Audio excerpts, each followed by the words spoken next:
Hello guys, welcome to ESC GATE PSU short e lecture.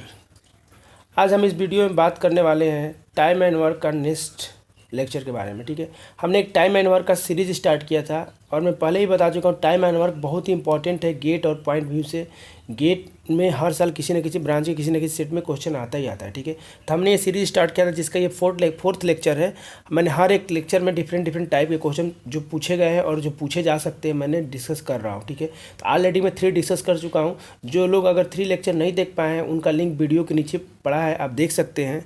ठीक है, और आज हम लोग 4 टाइप की बात करते हैं। ठीक है, तो 4 टाइप का, और मैं पहले बता चुका हूँ ये पीएसयू के लिए भी इंपॉर्टेंट है। कोई भी पीएसयू का एग्जाम देने जाएंगे जिसमें एप्टीट्यूड पार्ट है तो आप देखेंगे कि उसमें ज़रूर क्वेश्चन टाइम एंड वर्क का रहेगा। ठीक है, तो टाइम एंड वर्क ऐसा टॉपिक है जो हर जगह आएगा। ठीक है, इसलिए इसको समझना बहुत इंपॉर्टेंट है। ठीक है, तो आज देखते हैं हम लोग आज के टॉपिक में हम लोग बात करने वाले हैं। ठीक है, एक डिफरेंट टाइप का क्वेश्चन जो कि एग्जाम में आजकल आता है। ठीक है, हमने पहले ही बताया कि इसमें एक ही फार्मूला है। ठीक है, efficiency into time is equal to work.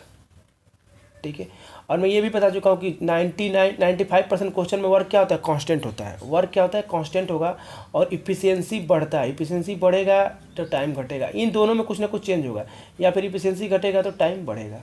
और efficiency is inversely proportional to time. ठीक है, ये होता है, बेसिक नॉलेज है जिसके बारे में हम लोग बात करते हैं। ठीक है, अब क्या होता है कि एक नया टाइप का क्वेश्चन आता है इसमें, जिसमें क्या करेगा कि कुछ लोग मिल के किसी काम को कर रहे हैं। ठीक है, तो अब उस काम करने के बाद कुछ पैसा मिलेगा। ठीक है, कुछ पैसा मिलेगा। ठीक है, तो पैसा किसको कितना मिलेगा, किस हिसाब से पैसा डिस्ट्रीब्यूट होगा, इस टाइप के क्वेश्चन आते हैं। ठीक है, तो जब भी ऐसा क्वेश्चन आए जिसमें मनी डिस्ट्रीब्यूशन की बात करें, कई लोग मिल के काम कर रहे हैं, उस पैसा डिस्ट्रीब्यूशन की बात आती है, तो पैसा डिस्ट्रीब्यूशन टाइम के हिसाब से डिस्ट्रीब्यूट नहीं होगा। ठीक है, जैसे मैं बोलूँ कि टाइम जो है, तो टाइम का रेशियो दिया हुआ ए और बी। ठीक है, और टी, ये 3 का रेशियो दिया है। ठीक है, मान लो कि 1 2 3। ठीक है, रेशियो दिया हुआ टाइम का, तो पैसा इस टाइम के रेशियो में नहीं डिवाइड होगा। आपको क्या निकालना पड़ेगा, इफिशियंसी का रेशियो। ठीक है, तो पैसा जब भी डिवाइड होगा, तो याद रखो आज के बाद कि पैसे को जब भी डिवाइड करना है तो इफिशियंसी के रेशियो में हम लोग डिवाइड करेंगे। ठीक है, तो इफिशियंसी ऑफ ए, ठीक है, इफिशियंसी ऑफ बी और इफिशियंसी ऑफ सी क्या हो जाएगा, जस्ट इसका उल्टा। ठीक है, हाफ 1/2, सॉरी ये 1/1 होगा यहाँ पे, और यहाँ पे होगा 1/3। ठीक है, फ्रैक्शन में, तो इसको इंटीजर बनाना है तो हम क्या करेंगे, 6 का मल्टीप्लाई कर देंगे, तो यहाँ 6 आ जाएगा, यहाँ 3 आ जाएगा, और यहाँ क्या आ जाएगा 2।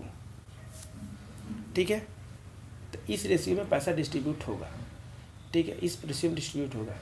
अब ए का, जैसे ए को पैसा जब भी डिस्ट्रीब्यूट करेंगे इफिशियंसी के रेशियो के हिसाब से पैसा डिस्ट्रीब्यूट होता है, टाइम के हिसाब से नहीं होता है। ठीक है, आप ऐसे सोचो कि अगर आप टाइम के हिसाब से डिवाइड करोगे तो टाइम के हिसाब से आपको सबसे ज़्यादा पैसा किसको दोगे, सी को। लेकिन सी का टाइम ज़्यादा ले रहा है, इसका मतलब ये काम स्लो कर रहा है।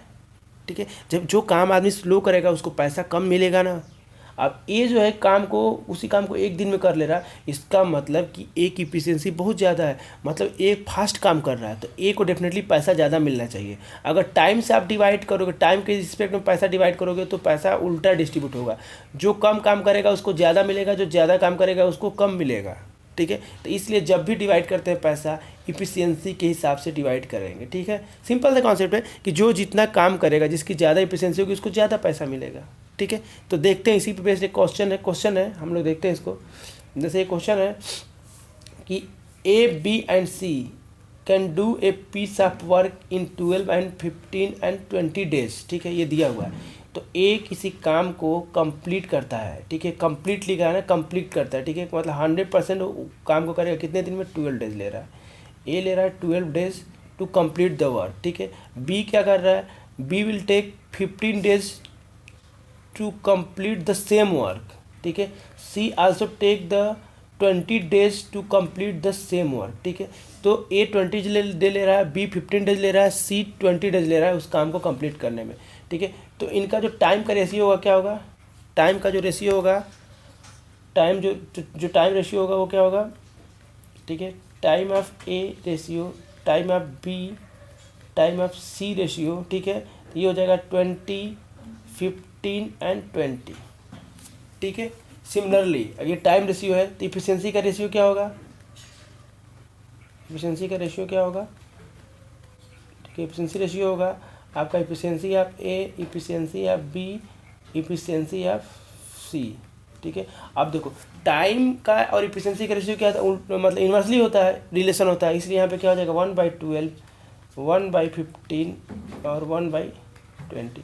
तो ये फ्रैक्शन में तो हम इंटीजर बनाएंगे, क्योंकि कैलकुलेशन इंटीजर में करना आसान होता है। तो हम 60 का मल्टीप्लाई कर देंगे तो ये आ जाएगा 5, ठीक है, यहाँ 4 और यहाँ पे क्या आ जाएगा 3।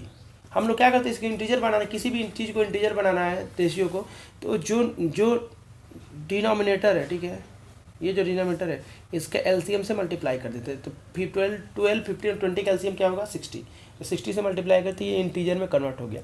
अब हमने इफिशियंसी का रेशियो क्यों निकाला, क्योंकि जो पैसा डिस्ट्रीब्यूट होगा, ठीक है, इन दोनों को लिखा, बोला है कि 240 रुपीज़ मिल रहा है, इन तीनों मिलकर काम को कंप्लीट कर रहे हैं, ठीक है, ठीक है। तो ये तीनों मिलकर काम कंप्लीट कर रहे हैं। तो अब ये हो गया कि 240 रुपीज़ मिल रहा है, ठीक है। तो ए का शेयर कितना होगा, ठीक है, पूछा गया है ए का शेयर क्या होगा। तो ए शेयर क्या होगा,